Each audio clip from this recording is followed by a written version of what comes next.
11. False teachers.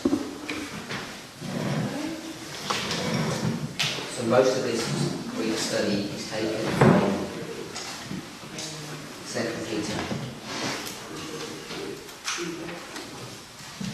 In fact, it's the whole chapter really. And also most of the book of Jude.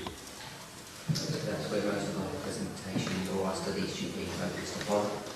And our memory text is 2 Peter chapter 2 verse 19.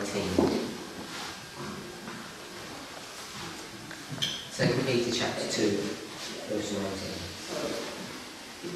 While they promised them liberty, they themselves were the servants of corruption. For of whom a man is overcome, of the same he is brought in bondage. So does anybody got any thoughts on this verse? 2 Peter 2:19. No, we're just speaking up, it's fine. Put it on the mic.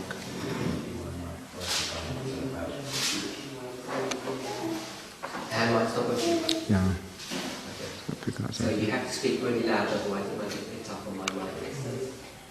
Okay. Anybody got any thoughts on the memory verse? So is it talking about these false preachers who claim to give you liberty, but they themselves are not in liberty? They themselves are servants of corruption. Who is this giving the promise of liberty? Because we hear that word a lot, isn't it? Why don't we give people liberty to speak, or give people liberty to come on the pulpits? Who is giving this promise of liberty? Who are themselves in corruption? That's the question, isn't it? Sorry? Jeremiah 34. Which verse? 34? Freedom for slaves. I didn't catch the chapter. Jeremiah 34. 34. There's a few scriptures. Yeah, but is it 34? I can't hear you. Pardon? Yes, Jeremiah 34. Verse 8. 8 onwards. And it was where they were supposed to, there was instructed to Jeremiah to let all their manservants and maidservants go. Okay, and they obeyed to let them go. Verse 10. Then they obeyed and let them go. But afterward they turned and forced the servants and the handmaids whom they had let go free to return and brought them into subjection to the servants and the handmaids. So they hearkened to the voice of the prophet and then afterwards broke off. So that's what comes to mind. Also my work environment comes to mind. This is in the Christian context, it's not to do with work, is it? We know that. Yeah, so we know we bring our secular liberty. It's nothing to do with secular liberty. I know it's sin. We can keep it sin. So what is the liberty or the freedom that these people are offering the servants of God? What is this liberty that's being offered to us? Could it be salvation through faith? Sorry? Could it be salvation through faith? Just believe in your faith, so you don't have to run. It says that those who are... You have to speak loudly. Could it be the message of, just come as you are and stay as you are, just come however you just come, without having to make any changes towards that are required for us to make, perhaps. Okay, so you think it's about just come as you are and it's all about our behaviour? No, the liberty is come, Jesus has done it all for us, you don't need to do anything. Okay. Yeah, and then it says that they themselves are servants of corruption, so which is perhaps maybe it's not the message that should be preached at the moment, saying that just come as you are, Jesus has done it all, you don't need to study the prophecies, you don't need to do anything strenuous, just come. And because perhaps they're not on the right path, because they're not studying the message of the hour, of the present truth, perhaps that's what makes it corruption, because the doctrine is not the right doctrine, because we've left the the foundations, or and then for of whom a man is overcome. So if we're overcome by whoever overcomes us, then we're slaves to them. The same as brought to God. So if God overcomes us, we're slaves to God, and if man, Satan overcomes us, we're slaves to Satan. There's that verse that says, for whom you yield your allegiance, whoever you obey, you become their slave, or become their servant. So, verse 1, who are these people?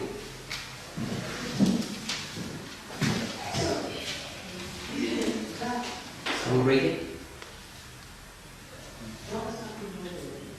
But there were false prophets also among the people, even as there shall be false teachers among you, who privily shall bring you damnable heresies, even denying the Lord that brought them, and bring upon themselves swift destruction. Who are the false prophets that were among the people?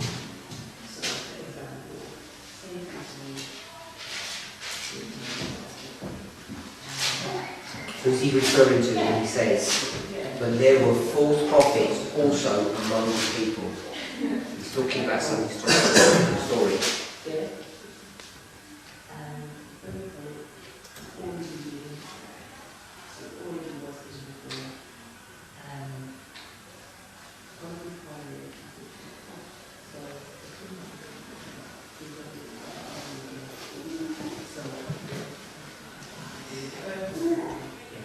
Any thoughts? Mr. Daisy? Who are the false prophets? Dave, I'm thinking, if you go back, he's thinking about the history of Christ. You read back to chapter 1. Yeah. That's exactly what The verse before, it says, Okay, so go to the verse before, read that. for when they speak No, read verse 1, you said the verse before. Oh, okay, well, I thought it was just in the 19, verse 19. Because you were saying who? In verse 1.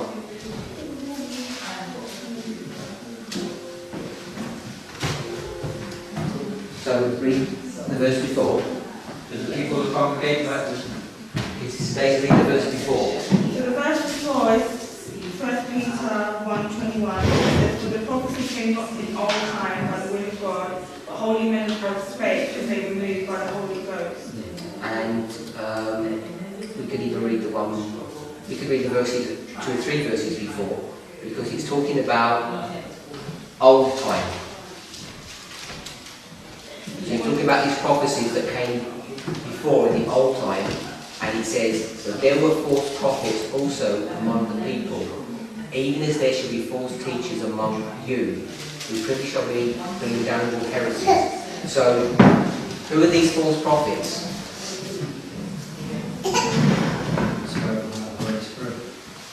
The 3 of them? False prophets.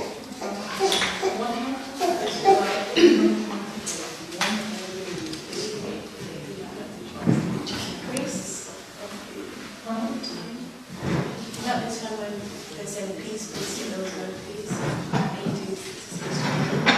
1866 is future to this. It's not even in the past of this history. These false prophets and the false teachers, they're professed Christians. Okay, I'll give one then. Balaam. Sister Aaron. Now, Judas is not a false prophet because he's not from the past. He's comparing 2 groups. Who? Who's Hananiah? Jeremiah. Okay, so I don't know how to spell Hananiah. H-A-N-A. Hananiah. Sister Daisy.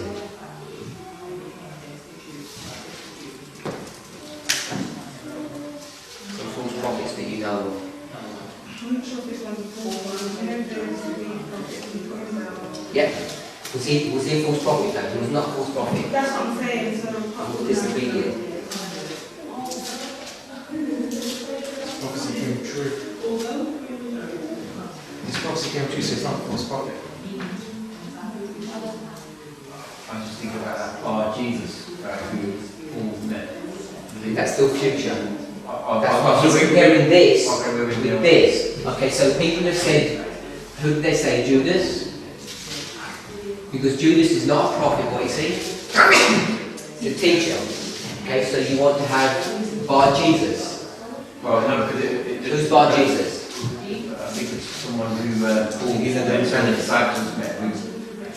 You've got Barabbas, no, there's a different one as well. The one who he had a curse put on him when he was blind. He's the Cyprus. Tried to deceive the sheriff. Bar Jesus. Barabbas.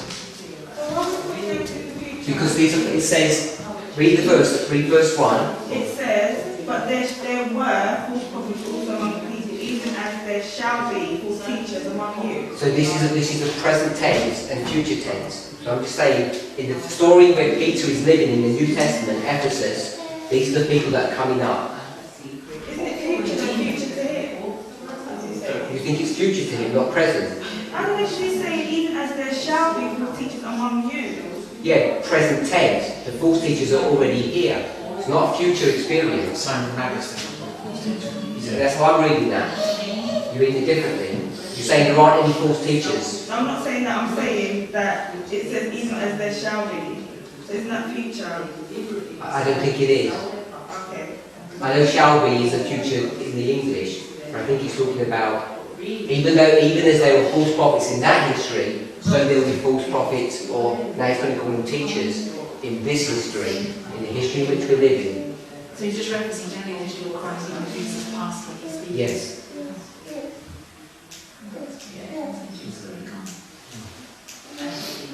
Because Judas was not a false prophet, and we have to fit him in somewhere in this history. So that everybody's Unless we bring him back here. Other people? 450 Yeah. prophets of Baal. And the grove with Elijah. Doesn't name it. Any false prophets that we know? What about the one that led that prophet back when he came out to him? You know, the one that went to Just leave the prophet. Jeroboam and fought against the altar, and that man came out to meet that prophet. I don't know what his name is. Also like Joab. You know the one that fought the prophet. Disobedient prophets.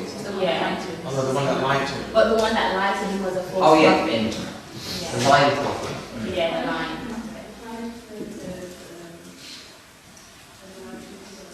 USA. Who's the name of the prophet that stood up against Micaiah?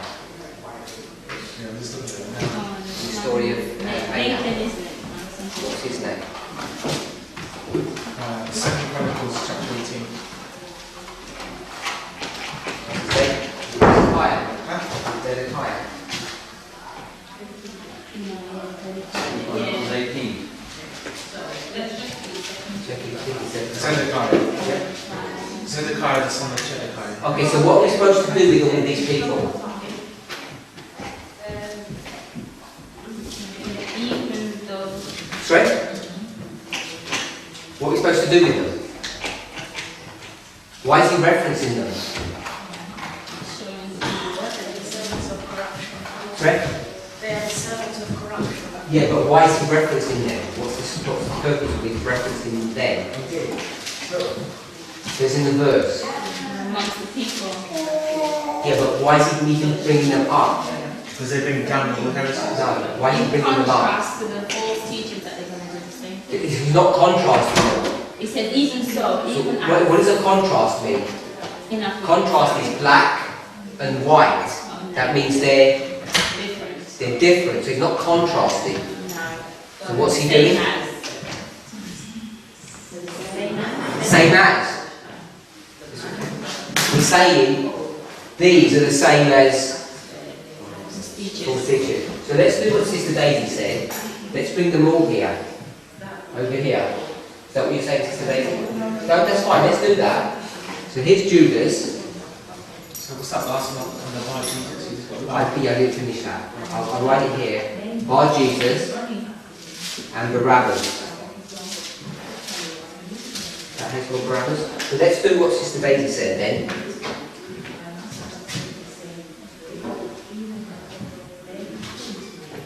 So has anybody got any thoughts on that? Is it a present or future tense? I think it's both. I think it's correct that you had it before. Yeah, I think. Okay, let's go to Matthew 24:11. Matthew 24:11. Are you with us, Sister Ray? Yeah? What's the history of Matthew 24, verse 11? You can read the verse and then tell us where you're going to, what history that is. The literal. The literal, yeah. If you speak loud, because you need to pick it up. In fact, if you could maybe come a little bit closer, because there's a mic here we're filming today. Verse 11, 24:11.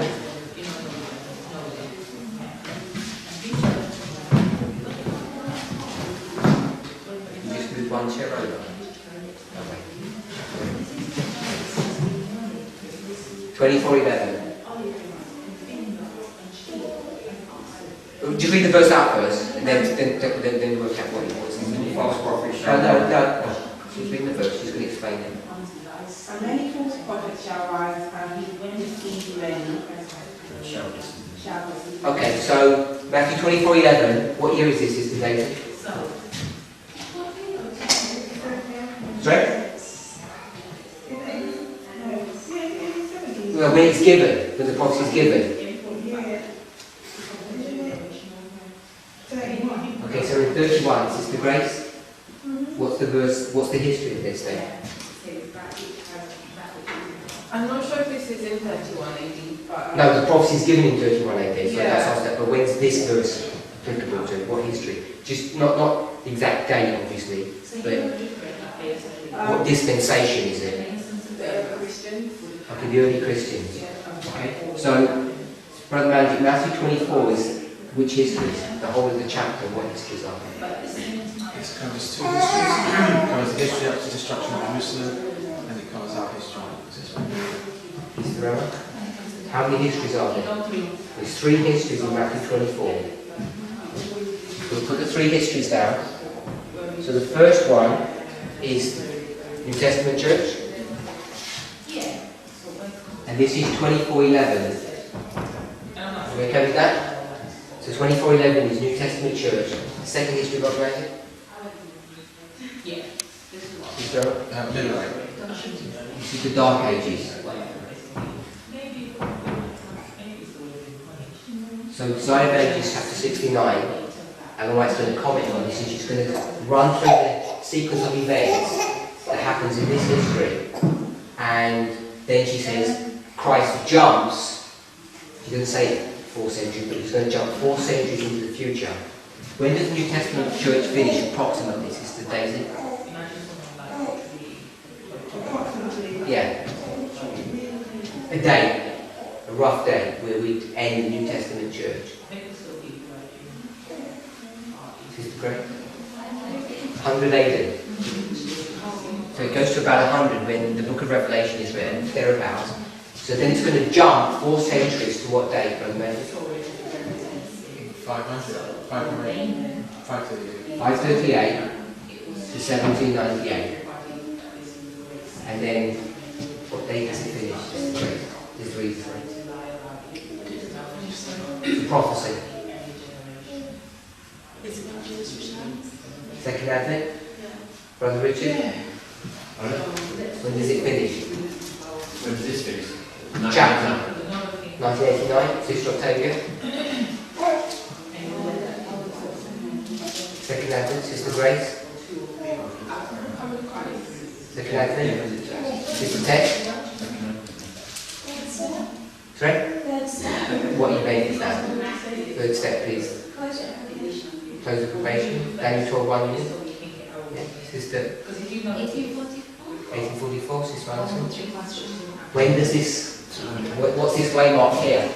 We've got 31, 100, 538, 1798. This one time of the end, 1989. It can't be 1798. 1989. It's drama. They're the same point. Preservation was still happening. Qualification of second hand. Okay, so we should be in what verse, Mr. Grace, for this third one? Which verse are you picking up? Verse.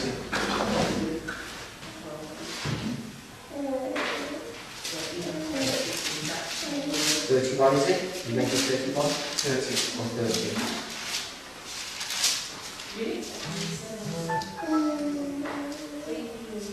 In verse 30? 30 and 31? Is that where everybody's at? What chapter, sorry? 24, Matthew 24. It is the second. 98, no, it's not the second hand. No, it is. Okay, so this is 1844. What are you talking about then? Why is it 1844, Sister Caroline? Because that's when Give me the verse. Give me the verse. No, the other verse that you've gone to. Daniel what? Verse? Let me just, Verse? 14, I want to get it right. Sorry? I think that's right. Daniel 7, verse 13. Yeah, 13, yeah. Jesus comes in the clouds of heaven. Yeah? The Son of, yeah. Okay, so you've got how many stories here? How many stories do you have? How many stories you got, Sister Emma? No, how many histories, how many stories have you got? No, ours is not there. Our history is not 1844, none of us were alive. So how many stories have you got? No. You've got 3 histories, 1, 2, 3 separate histories. You okay with that? You okay with that? You've got 3 histories. So how many stories do we have? Sorry? 1 story. Yeah? So we've got 1 story, it's the everlasting gospel. So you know our story begins where? 31, 100, 538, 1798. 1798 to 1844. So you can cut these stories here, and you've got 3 histories for 1 story. So all of these stories are our history, which is the story of the 144,000. Are we okay with that? So the question comes back, why is he referencing all these false prophets? Sorry? Because he's telling the end from the beginning. Every single one of these stories is a story about the end of the world. Do you agree with that? Yeah? So, these names, this was 2 Peter chapter 2 verse 1. 2 Peter chapter 2 verse 1. Someone read that.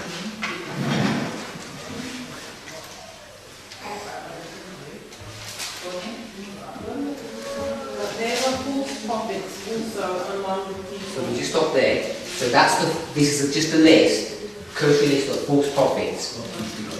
And so this is his reference point because our memory verse is verse 19. While they promised them liberty, they themselves are the servants of corruption, of whom a man is overcome, of the same he is brought into bondage. So the question was, who are these people that offer you liberty, but actually turn you into slaves? And if you go right to the beginning of the verse, it talks about there were false teachers in the past, even as there shall be false teachers amongst you. So we've got false teachers from the past are the same as the false teachers that are amongst you. And in verse 1 it says, even as there shall be. So the phrase shall be implies what? It implies future tense. But I'm saying it's not future tense, it's present tense. My evidence for that is if you go to this history here, and we read 24:11. 24:11 said what? Basically, what was the point of 24:11? And many false prophets shall arise. False prophets shall arise. And shall. Okay, so the false prophets that shall arise are in this history here. And this is our history. Yeah? So my argument is that the false teachers that shall arise and the false teachers or the false prophets that shall arise are arising in this history, and they're already here. So they're already here, these false teachers, which is in the present tense situation. Now, when he's writing that, some of them are dead. So Judas is dead. I'm not sure about Bar Jesus. I'm not sure about Barabbas. But there are other people here. There's Demas. There's many prophets who are false teachers. Who else do we know? Jumbers. Yes? What was that? Jumbers and Dingy? Well, they're yeah, we can put them, yeah. They're there in the back there, aren't they? Janus. Is it AS or IS? And Jamboree. Double N E S. And Jamboree, Janb. R-E-S. But when he's talking about false prophets, he's talking about false prophets amongst the people. They were false prophets. They are, because there's two of them, it's a doubling. But even though they may have been Egyptians, prophetically we apply them as this group of people who are warring against the true prophets, who are false and true prophets, all together, and people are observing them. Whether or not they are the 450 false prophets, or whether or not they're Janus and Jamboree, or they're Hananiah, because Balaam, false prophets, and Janus are part across people at the level that we all think. But we know that the 450 false prophets are a story that happens on Mount Carmel, and Mount Carmel we can clearly identify as the experience of this movement today. And Timothy, when he's talking about Janus and John, he's comparing to people there and then. Yes. So where's that? 2 Timothy 3:8. Read that. Now, as Janus and Jambres withstood Moses, so did these also resist the truth, and men of corrupt minds reprobate concerning their faith. So it's comparing to that. Okay, so my argument is this is today's thing. In verse 1, when he says, even so shall false prophets, as there shall be false prophet teachers among you. Don't really do that. But there were false prophets also among the people in the past, even as there shall be false teachers amongst you. Today, I'm saying this today, from this evidence. Are they both the congregation of believers though? Also among the people and among you? Yeah, they're part of the movement, they're part of the group. Yeah. Even though Janus and Jamboree are Egyptian, the way Timothy contextualizes it is comparing Moses and Aaron and Janus and Jamboree with what's going on today. That there's people in the New Testament movement who are false teachers. Is that reasonable or? Yeah. Sister Carolyn? I think the one that Emma read, if we read on like to verse 11, from verse 10 to 12, you see that even though they had known his doctrine, what manner of life he lived, they were afflicting him and persecuting him, and of which the Lord let him endure. Yeah. Sorry, I didn't understand what you were saying. Just tell us the point you're saying, don't read the verse. You read verse 11, I think you said. Tell us the point you're making. My point is that they were like literally persecuting Timothy, because when I read this I was thinking, wow, it's people who Paul has actually raised up and Timothy had gone back to, to look over the church, and there was brethren in that church persecuting him and afflicting him. So yeah, it's amongst. Okay, so Paul has done what? He's raised up a young man called Timothy. Yeah. You can just drop the Hebrews. Just drop it down to maybe 22. So, in his own church, people are doing what? Persecuting him. Yeah? Is that what you're saying? Yeah. And why are they persecuting him? Because they have a different doctrine, I believe. Is that what you're saying? A different religion. I don't know, but there's another verse I want to go to. People of the flesh, not the spirit. Okay, so in this group, there's two people. And who persecutes who? The false teachers. Yeah. Persecute, yeah. Which brother persecuted which brother? Sister Octavia? Sister Grace? Yeah. Sorry? Okay, so we've got Cain here now. Brother Magic? We've Brother. got two brothers, Esau and Jacob. Which one's which? That goes here. Esau.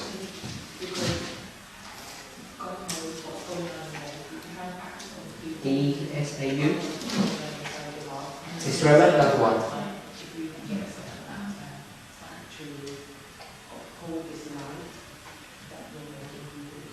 Sister Tess? Two brothers. First going to persecute each other. So they gave it Ishmael. So we picked up the three brothers that are going to persecute from what? Where did we pick that up from? That thought. Why did we just introduce these three brothers? Because they chose to flesh out the story as well. Where did we pick it up from just now? No, so 2 Timothy 3, chapter 3, verse 8. Is that where Janus and Jambres withstood Moses?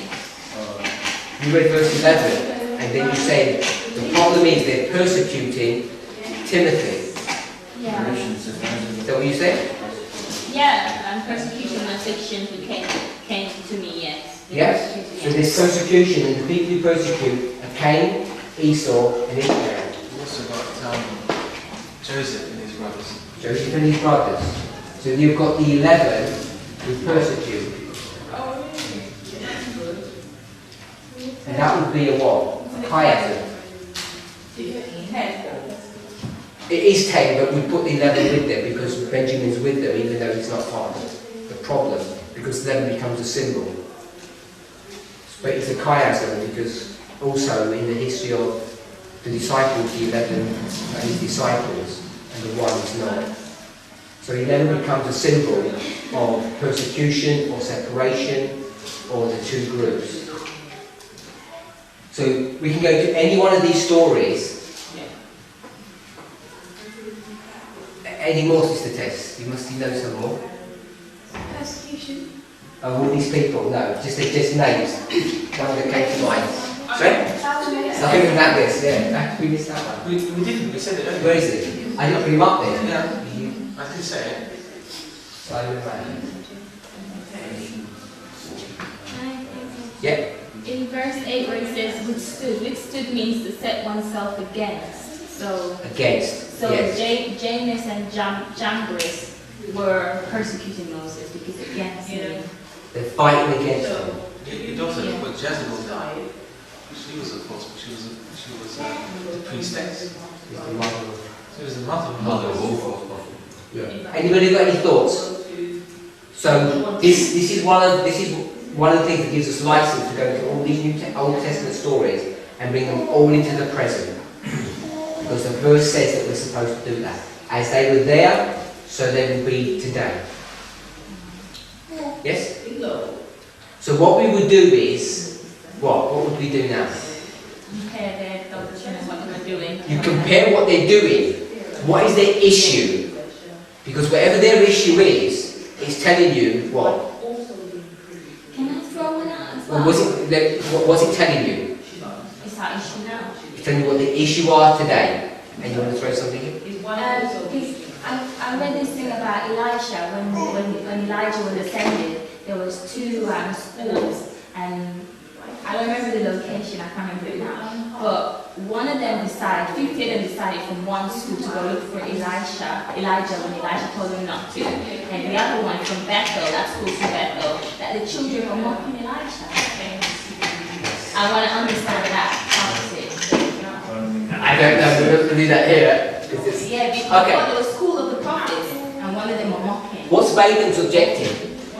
Wait, do we agree that this is what we're supposed to do? Go into the Old Testament story, pick up the characteristics, and then you know what's going to happen in our history when we come to false teachers who are amongst us causing trouble and affliction and persecution. This is going to tell you what their driving motivation is.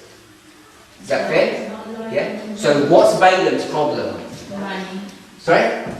Money. So we know, at the end of the world, where we believe we are, the reason in our movement there's a controversy going on, money is an issue. It's about money. Hananiah, this was Jeremiah's opponent. What's he saying? Sister Daisy? So this goes sound silly, but I just have to ask. So bailiff issue is literal money, and we're saying, okay, now issue is going to be literal money, that's going to be an issue. Okay, so how do we address this issue when we take symbols and we have the literal application?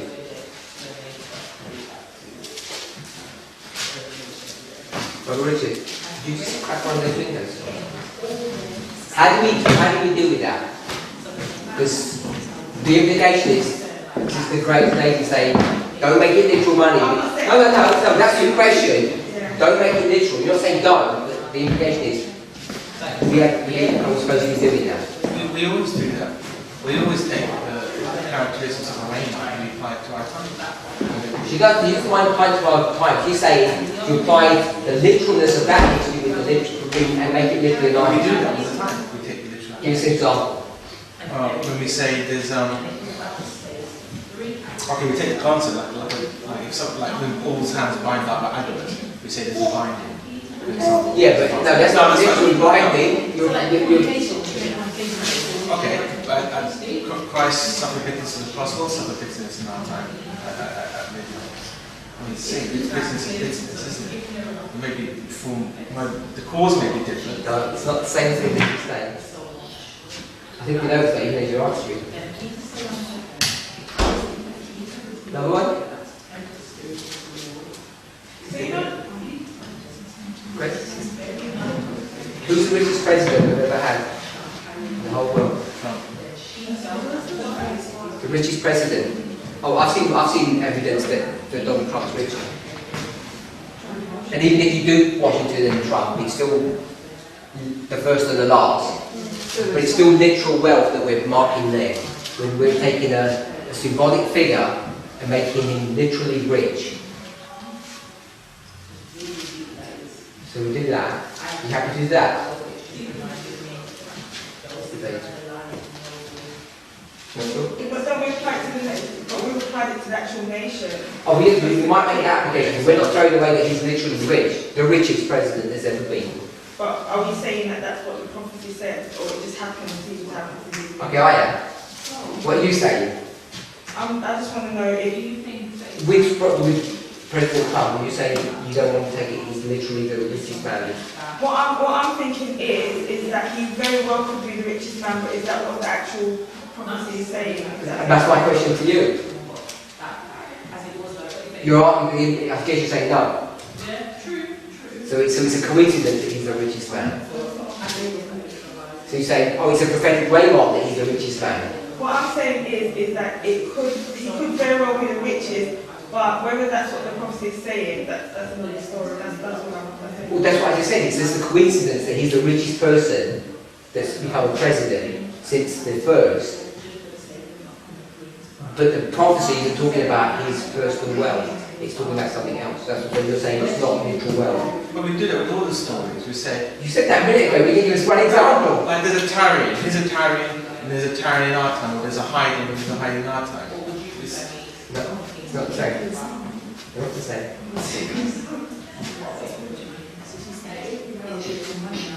So my question really is, what tools do we use in that instance, like to differentiate? Because you have made a point, is that maybe Daniel 11 verse, maybe that's what it is saying about Trump. But I want to know what tools do we use to know when to apply it literally.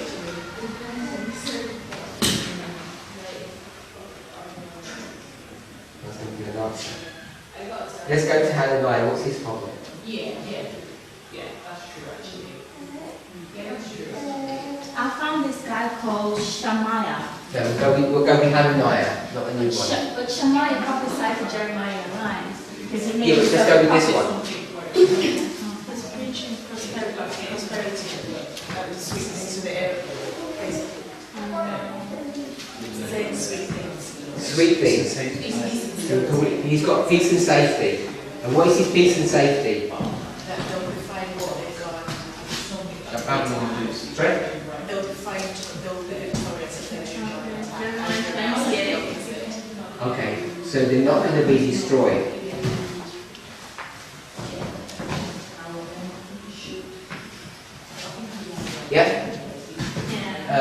450 prophets of Baal. What's their issue? Baal is God. False God. Power of the people. So their issue is which God? Which God do you serve? How do you know which God you serve, Mr. Alison? What's the marker for the God that you serve? No, you, not they. What's your how do you know which God do you serve? Okay, if everybody's half the world says that, all Christians say that.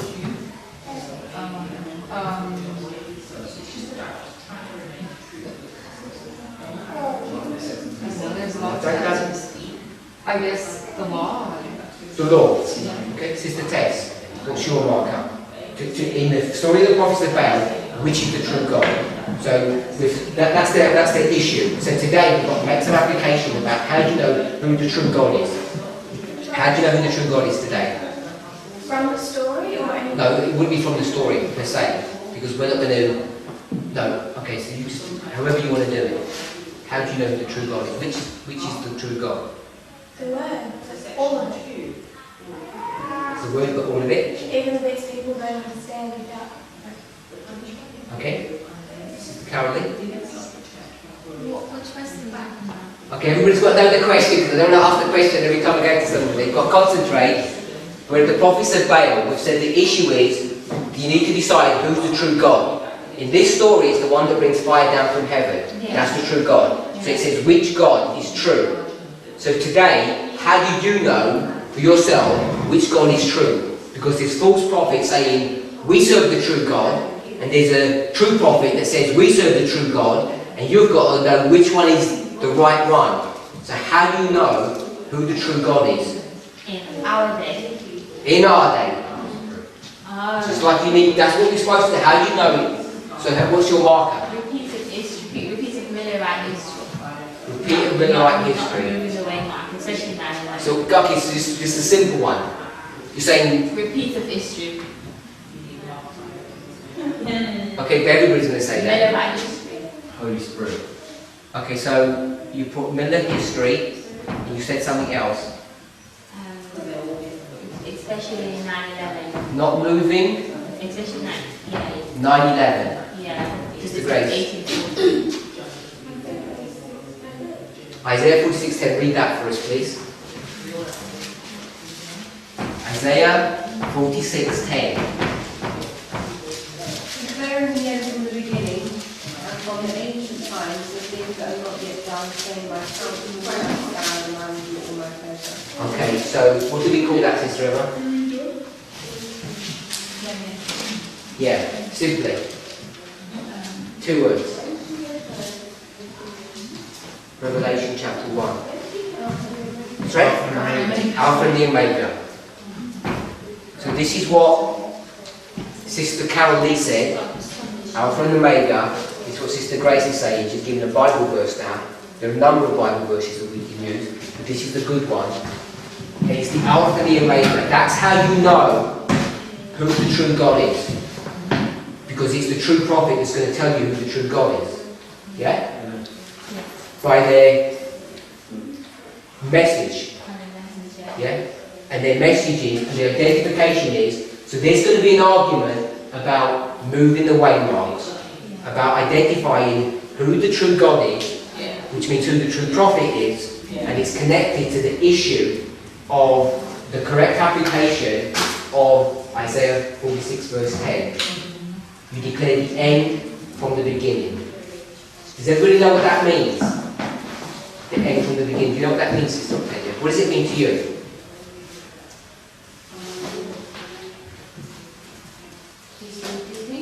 History repeating? Sister Eva, what does it mean to you? Prophecy being fulfilled. What does it mean to you, Sister Grace? That God tells us what's going to happen at the end from the beginning. Okay, so what's the beginning, Sister Daisy? Specifically. Say what we've got on the board. So the beginning will be all of these, plus this history, and this history. Yeah? So you can take any history you want to, and there's going to be a struggle. And if you want to know which is the true God, what you're required to do is see this history here and correctly bring it into our own history. And our primary reference point is this one here. I didn't actually write it down, I should do it. Millerite history. This is always our primary reference point. We have so much information about this. And the way you discern who the true prophet is, which means who the true God is, you have to go to these histories and correctly apply them. Is that fair? Everybody understand that point, what this story is going to teach us? It teaches us many things, but that's one of the primary ones it teaches. The lying prophet. Hananiah, here we go. Yes. Jeremiah had a yoke which he broke. So he was taking the yoke of it and then Who broke the yoke? Hananiah. So he was removing what God had placed there. Because Jeremiah put the yoke on his neck and said, you need to comply. Judah's going to come, it's not going to reverse. Hananiah said no and broke it. So he removed the landmark. He removed the waymark. So he's the removal of the waymark here with the peace and safety. So why do we say it's a peace and safety message? How do you make that application? How do you apply a peace and safety message today, Sister Daisy? What makes something peace and safety and something not peace and safety?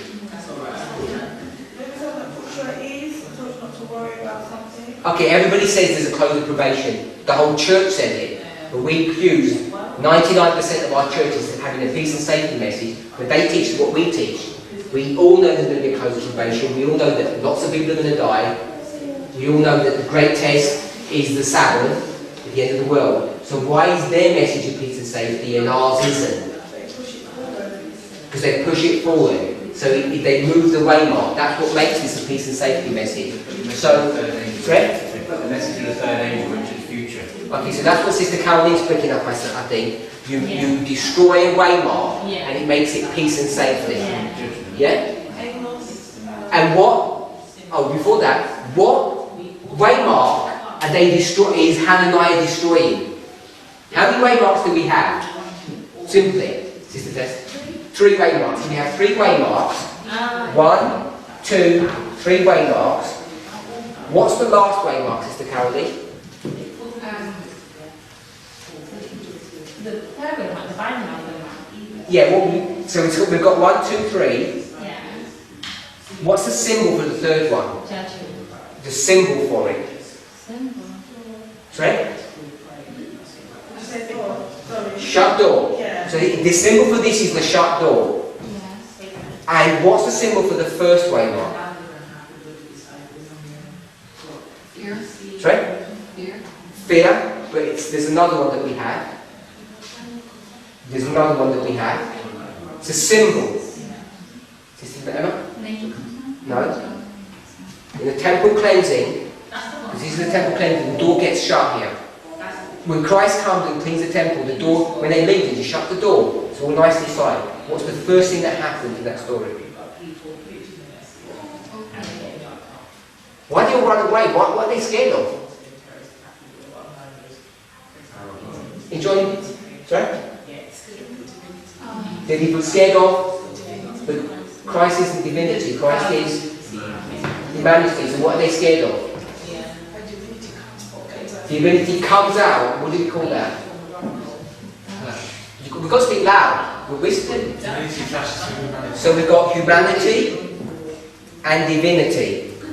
And the second symbol is what? What do we always call the second one? Sister Daisy? Humanity and divinity?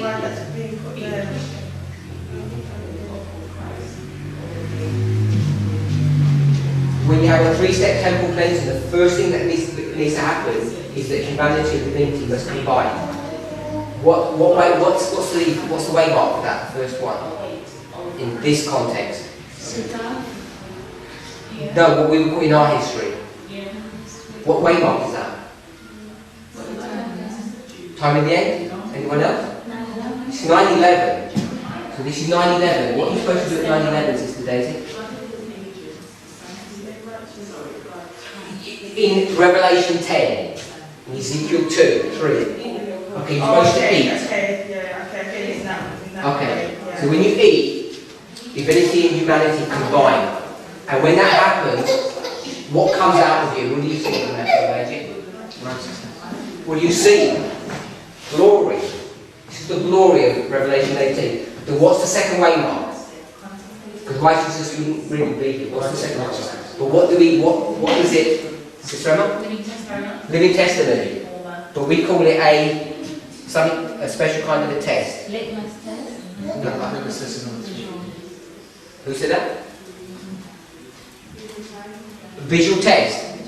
So you have humanity and divinity, visual test, and then a shut door.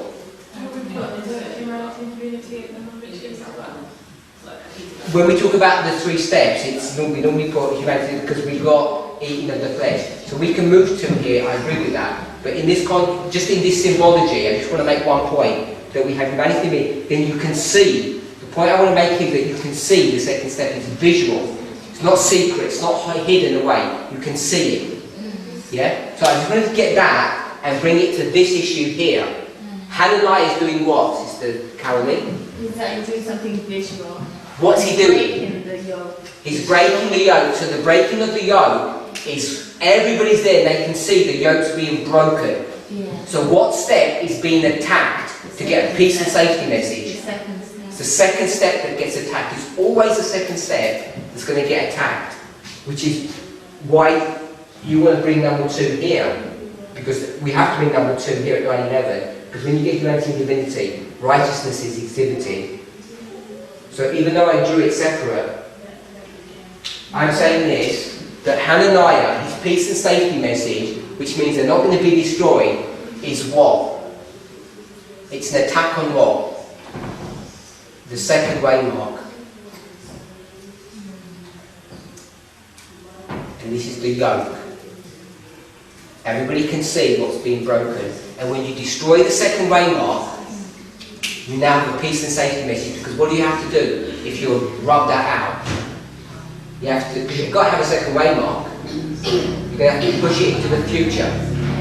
Yeah? You have to move it. If it's not here, it has to come sometime, because he's saying there isn't any second waymark at the moment. That yoke that you've got on, let's get rid of it and destroy it. There's no yokes.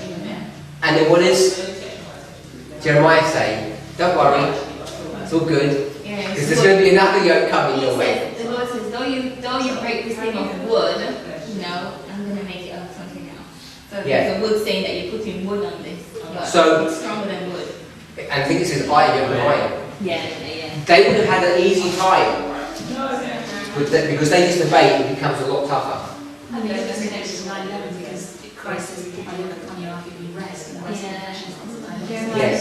is connected to the yoke. Say that loud so everybody can hear. So, and the yoke is connected to 9/11 because in Christ says, "Put my yoke upon you and learn of me, and I shall bring you rest into your souls." And the rest and refreshing is when we mark at 9/11 the Lord's reign.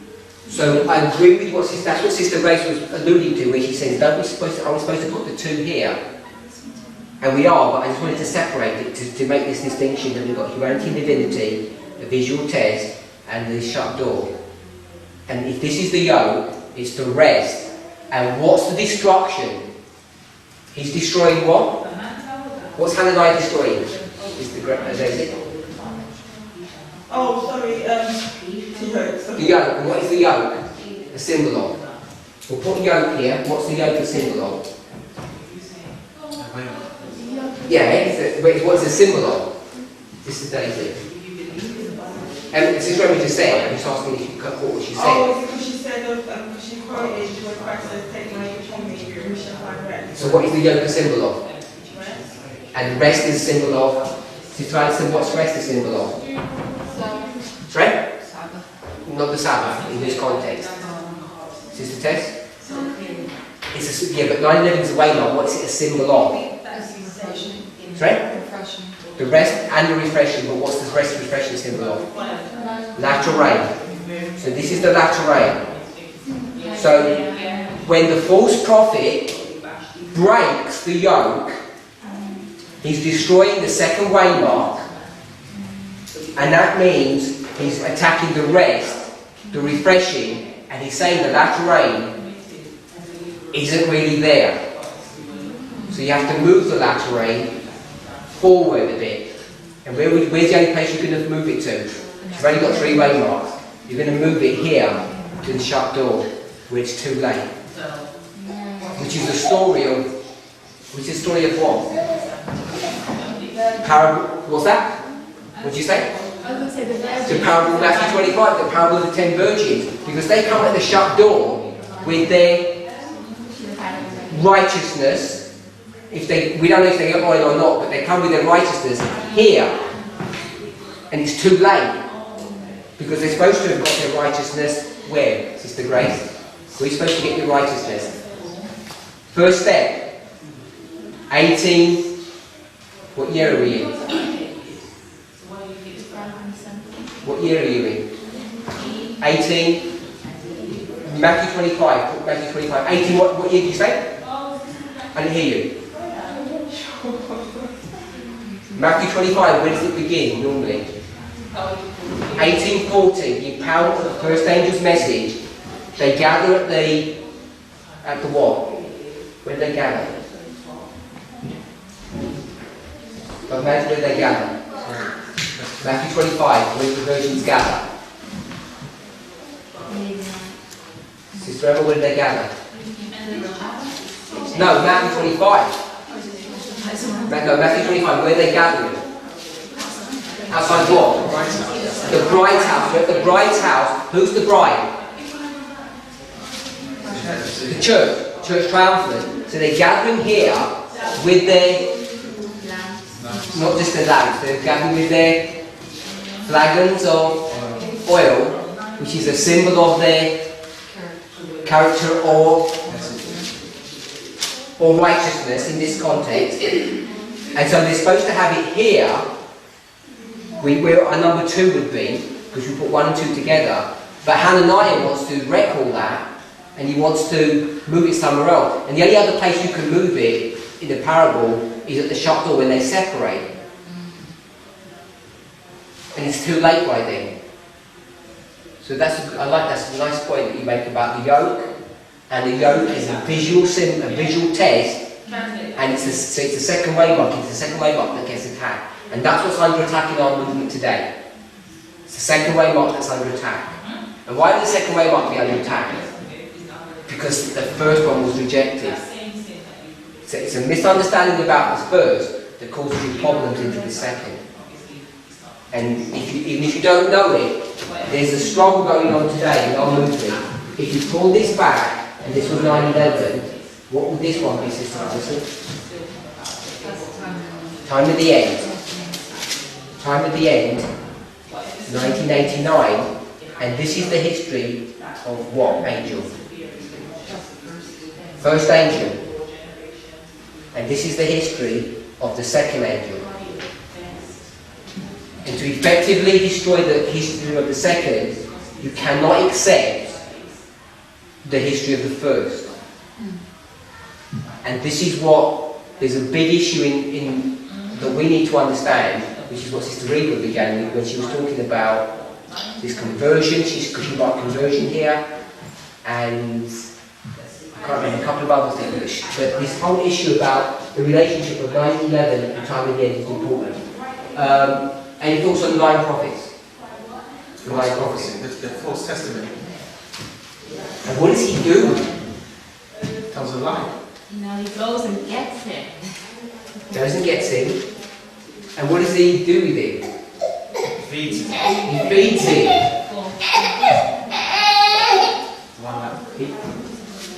He feeds him what? Feeding him false message. Feeds him a false message.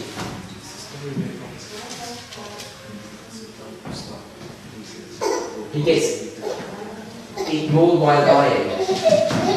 Zedekiah. Who was Zedekiah? He's the one, Who's going to die here? Who's the king? Ahab. It's King Ahab, Jezebel's husband. and he's got a false message for him, saying, You're going to win. you're going to win. It's all going to be okay. And what's Hananiah's message? No, Micaiah. What's Micaiah's message? That you're going to die. You're going to die. And what does Ahab do to prevent his death? He tries to get Jehoshaphat to be... No. Oh, he gets Jehoshaphat to do what? To pretend that he's Ahab. Well, no, he doesn't say that. He just goes, you fight and I'll fight. So Jehoshaphat is wearing... King robes. And what's Ahab going to do? He's going to wear normal robes. So he's going to be hiding, he's going to be a hypocrite. So he's going to pretend to be something that he's not, and then act. Can I say something as well? That old line prophet is from the town of Bethel. Meaning? Going back to Elisha, remember when the children teased Elisha, they were from Bethel as well. What is Bethel? House of God. Sorry? House of God. The house of God is what? For us. Which church? Church Triumphant.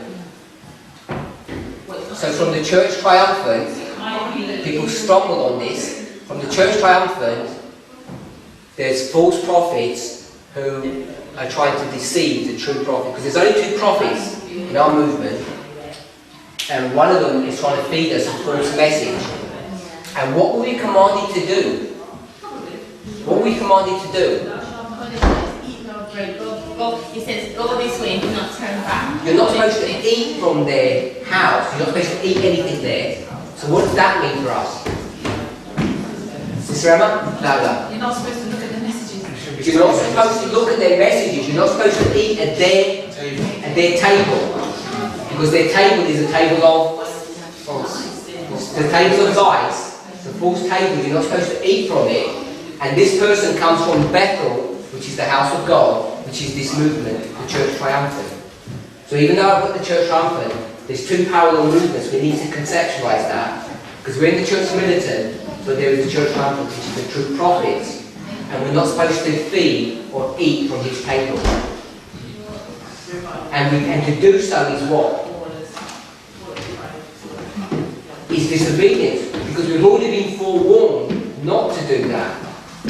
We've been forewarned not to eat from his table, and we're saying, we'll do it anyway. What could the possible harm be doing that? The prophet's protection was the fact he should have trusted the way God had led him in the past and what you've already seen. Okay. Not to go back. Yeah. So, he's already been told that's the past dealings. And the past dealings was the information that he needed for what? For his future walk and his present safety. So God had already told him what was going to happen and what wasn't going to happen, which is a prediction, and he doesn't listen. What is the table that he's eating from? Sister Eva? The lying prophet, the true prophet and the lying prophet. What is this table he's eating from? Okay, Brother Richard, what's the table? What the tables are eating? The charts, I think. The charts, yeah. And the charts are what? The Rock of Ages. The Rock of Ages. The charts are the Pillars and foundation. sorry?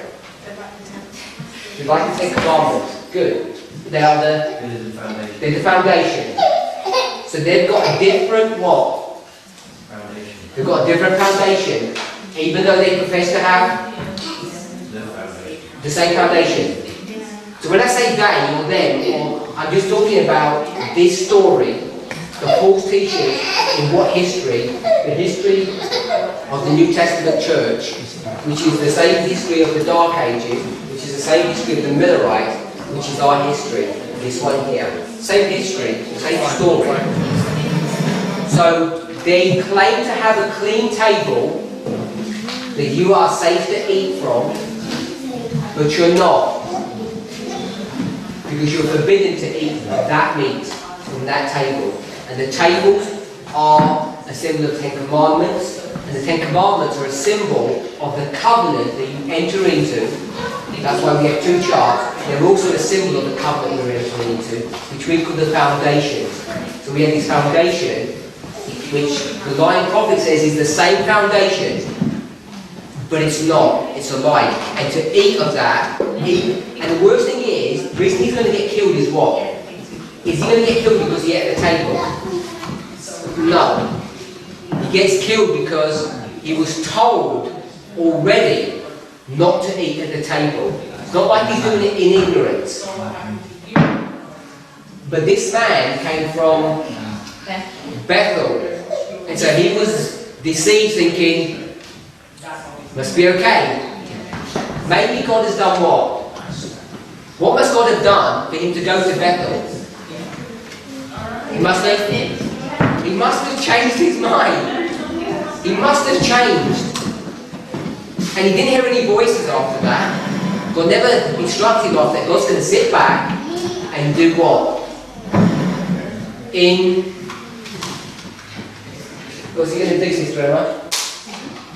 God is going to look at this man and see what he's going to do. What do we call that? Investigation. He's going to investigate. So he's going to investigate what he's doing. So he's not going to hear any more voices, and then he's going to die. It's close of probation. So you know the investigation before the close of probation. We could go into that story, and we could hammer it out, and we could show that the investigative judgment is before the close of probation. And the close of probation is midnight. You can see that straight out of the story. And we're going to even have time to delve into that. But that's what God's going to do. He's already warned him back here not to eat from another table. But this person is deceived, because if this lying prophet said, look at my table, it's the 1863 chart, what would he have done? What would you do if someone said, come and eat my 1863 table? I'd say that looks good. You would say that looks good and eat from it? An 1863 table? You'd say that? Oh, no, sorry, no, I wouldn't eat. Concentrate. What would you do? You wouldn't eat. But if I said, come and eat at my 1843 table, It looked more attractive. it looked more attractive. So then his table is the same table that we're all using, because it's the same rules. But it's going to be deceiving to eat from it, because he's already been told the way that he should go. You could talk about Zedekiah. We spoke about Zedekiah. He was also a lying prophet too, isn't he? In terms of he's giving a false message to Ahab. Because you go on to Ahab. And he's going to have all this peace and safety. He said, don't worry, you go to battle, everything's going to be okay. Judas, what's Judas's problem? What's that? Money. It's all about money. And? Power. Sister Caroline? I said position. Yeah, so I'll put power. It's all about money and power. And what's his, if you look at his character, what's the primary thing that you could pick up? Maybe a couple of things. Avarice you could pick up. Over and over again. I'm needed. Sorry? I'm most talented, I'm needed. I'm going to put jealousy. He's jealous. Don't know much about Bar Jesus. He was power because he was trying to be false. He wanted to buy the Holy Spirit. Yeah. But Jesus, No, that was that's Samuel Magnus. Oh, some was it? Bar Jesus? But Jesus means Son of God, and his name in the Hebrew is Elamas, which means wise. But the first thing Paul says to him is that he's a child of the devil. So he thinks he's the son of God, he thinks he's part of the wise. But he's not. Did you get that? We could go on and on with this story. But what we've seen, we only pick up two verses. 1:19 and 1:1. Sorry, 2:19 and 2:1. 2 Peter. Right, chapter 2, wasn't it? It was 2:19. And it says, as there were false prophets in those days, so there will be false teachers today. And that's doing a back-to-back comparison. So we just picked up some characteristics of these false teachers. And this should be able to alert us, even though you can't see it with your eyes, what's happening today. So, Judas Iscariot, Sister Daisy, in closing. He's clamouring for power and jealousy and avarice. How would you spiritualize that or symbolize that? It's not literally that that's what we would identify. Let me go to another story. Now, we don't know, I can't prove for certain that Matthew was a righteous man, but I haven't read anywhere, I don't think I've read anywhere, that there's anything negative said about Matthew. This is Matthew, one of the 12 disciples. So I'm going to say Matthew is a symbol of a righteous man. So if we were to mark him as righteous, what would we symbolise his righteousness to mean, if not righteousness?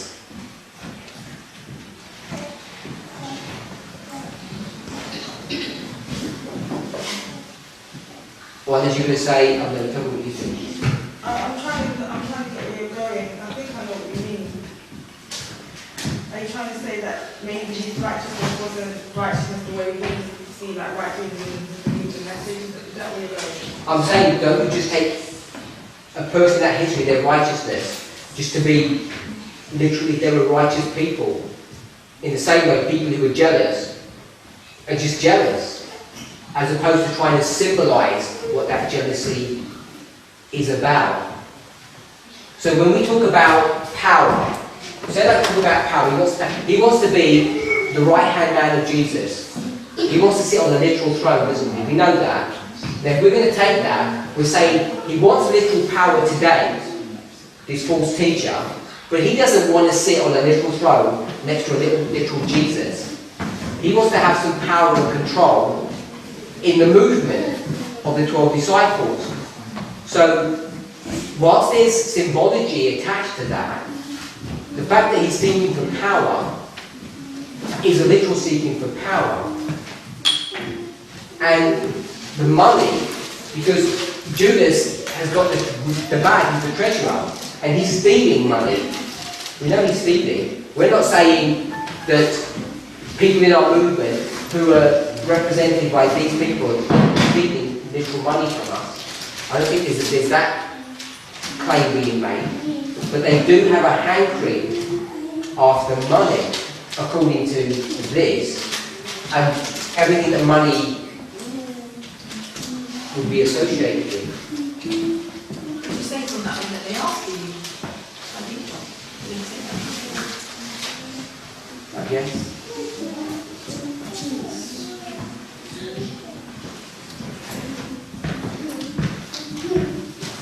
Maybe we do it this way. What is money? Let's put money up here. What do we know about money? Right? So it's the root. I'm just going to say it is the root of evil. Yeah? Root of all evil. So maybe if we don't make it literal money, it's the root of all evil.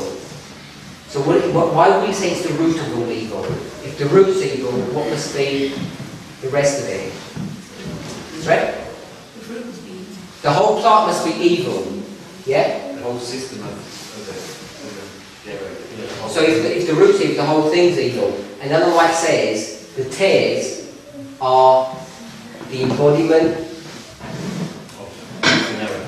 of error, not truth, obviously. Embodiment of error. And embodiment means what? It means the whole body. The whole thing. The seed must have been evil. Because a good seed produces good fruit, or a good tree.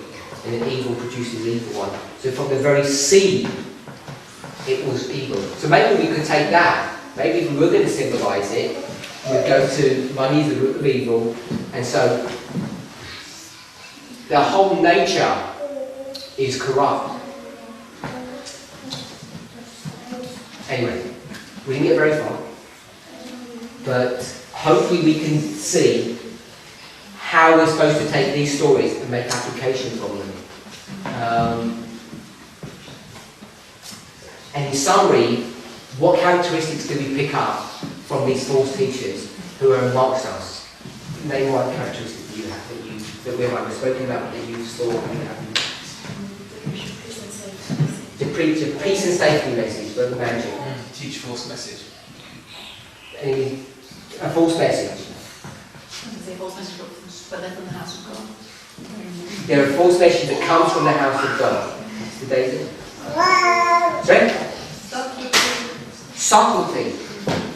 Error. Sorry? Error. They look the same. Sister Greg. So, just give me one point that you picked up from from today's study about the characteristics of these false teachers. How you would either see them or what they would be doing. Or they're close to the church of God, or they're in the church of God. There's close link between the symmetry and looking the same. They're close linked or they're in. They're in. They're in the church of God. Is the text? Jealous. They're jealous. And I cut you off, sorry. So they're jealous. You got that? Oh, sorry. Oh, I thought you were going to say something else. Oh, position and power. They're jealous of position and power. Is the Caroline. They move the way mark. They move the waymark. Waymark? Marks or mark? Which one were you going to go for? Marks. Marks. Yeah. Yeah? Yes. Okay. Oh, Sister Alison. They're growing. They're Growing. growing. People are eating at their table. People are eating at their table. So, we picked up a peace and safety message. We picked up the issue of the yoke. The yoke is the second waymark, as you can see it. The second waymark, this yoke, is the rest and the refreshing, which is the latter rain. So the moving of the waymark, which makes the message peace and safety, is the moving or the attack, specifically on the second angel's message. And you can attack the second angel's message once you've rejected the first. So the moving of the waymark is the moving of the rest and refreshing or the latter rain. Once you move that, you now have a peace and safety message. Also, It's happening from Bethel. Bethel is the Church of God. And also, if you feed on the false message, it leads to death. it leads to death. Because the false prophet died. And from the 450 prophets, how you identify who the true and false prophets are is by identifying who's using the Alpha and Omega correctly. Isaiah 46:10. The identification of our God today is the God that identifies the end from the beginning. And the beginning is what? You've got two options. The beginning is line 11, the foundation. And line 11, the foundations, got its strength or its power from the work of the first angel. Let's pray.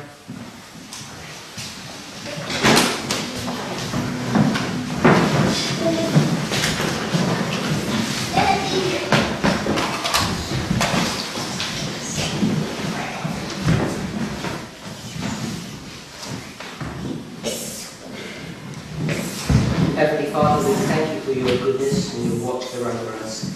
As we have looked briefly at 2 Peter chapter 2, we want to thank you, Lord, for the light that you have given in your word that can direct and protect us, that we might not make a mistake. We ask for wisdom and understanding as we contemplate on the words that have been spoken and how we should be interacting with these truths and the impact they will have upon us. Please be with us and please bless us to this end. We do ask and pray in the name of Jesus. Amen. Amen.